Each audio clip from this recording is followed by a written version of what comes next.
Oh boy, I hope there's a twist at the end of this one.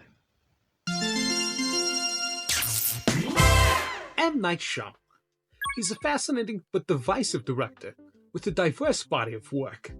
He has quite the selection of movies to choose from, so there's probably at least one of his films that you'll potentially enjoy if you've never seen anything he's ever done. For example, my parents loved The Last Airbender, but fast-forwarded through Unbreakable. Trust me, I'm as shocked and offended as you are. When he's not pretending to be some sort of supernatural force that directs movies, he's out here traumatizing an entire generation. Don't worry, we'll be discussing this particular movie pretty soon. So, we're not going to go in any particular order. We're just going to start with his best film, The Sixth Sense. This is an intriguing supernatural thriller with engaging performances and an iconic twist that, for whatever reason, other films feel the need to ruin. So please, stop ruining other movies with your movie. I'd appreciate it. Next up, The Happening. Now, this movie has received some less than favorable comments over the years. It's kind of up to you how you feel about a certain piece of cinema, but I don't mind this one. It almost feels like a disturbing take on a 1950s sci-fi movie about killer trees. It most definitely comes across as something Ed Wood would have concocted. And that is not an insult in any way towards M. Night Shyamalan. More so, a compliment more than anything. Ed Wood was one of the greatest minds of his generation. And it's just unfortunate he was born when he was, because if he existed now, he would be making multi-million-dollar movies here on YouTube, and I would be paying full price to see all of them. Defending Ed Wood is my one and only personality trait. If you have a problem with Ed Wood, then you have a problem with cinema. Knock at the Cabin. A nail-biting, end-of-days thriller that had me invested all the way till the end. Now, movies that use the biblical apocalypse as a backdrop have always fascinated me when done properly.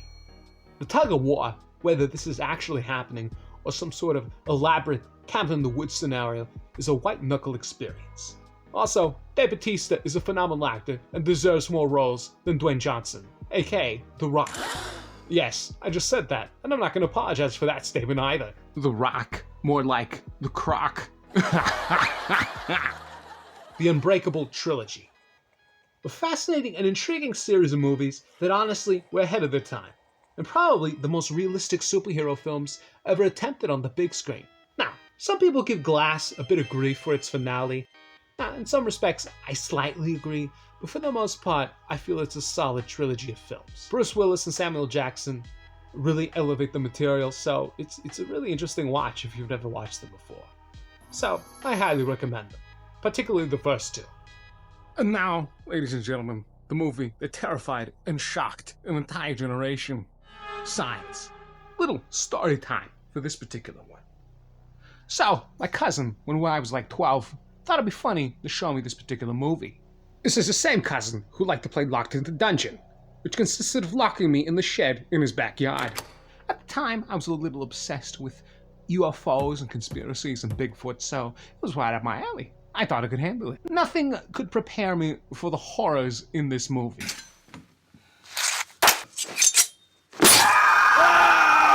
To this day, you can go to any comment section on YouTube and see the amount of terrified individuals in the comment section talking about how this movie scarred them for life. Unless you're saying I was less than happy after that. Of course, at the time, I lived on a farm, so you can see how this movie and living in such an environment could cause problems.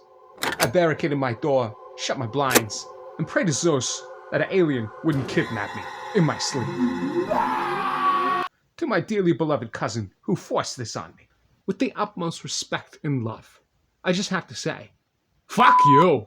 Now, with the benefit of hindsight in rewatching the film in recent years, it is quite the fascinating and thrilling movie. I highly recommend it. Hell, the score is even really good. James Newton Howard always knocks it out of the park. The score gives the film a Hitchcockian feel, which apparently was the intention. Overall, this is a good movie and you should watch it. Just don't show it to your kids, or they'll give them nightmares. Like I did. For a very long time. And very briefly, we'll cover some of the ones I missed. I've seen a lot of movies. Unfortunately, this was not one of them. Now, this movie sat in family video for the longest time, and I never rented it because it was full screen. I'm not a heathen, and I don't watch my movies with the improper aspect ratio. Good grief. The Village is good. Avatar: The Last Airbender provided me with a fun sleepover date. That's about it. Now with Old, I haven't bothered watching this just because someone spoiled it for me, and the overall premise just sounds really weird, so not my cup of tea. And I just haven't watched The Visit yet. It just hasn't been on my itinerary as of late. Well folks, that covers everything I have to say about M. Night Shyamalan, at least for now. Now, you can thank my buddy Hamza from Immortal Bandits for requesting this particular topic. Go and check out their music in the link below. They do some phenomenal work. Join me next time when we cover the amazing Spider-Man movies. I'm super excited to talk about those. Oh, hold on a second. What's over here? My God, we were inside Morbius the entire time. Well, thank you folks for watching. So thanks for watching. That announcement video I had coming out, I've been having issues editing it. For some reason, CapCut doesn't like the video I took, so I'm going to have to film it again, and I've filmed it 4 different times.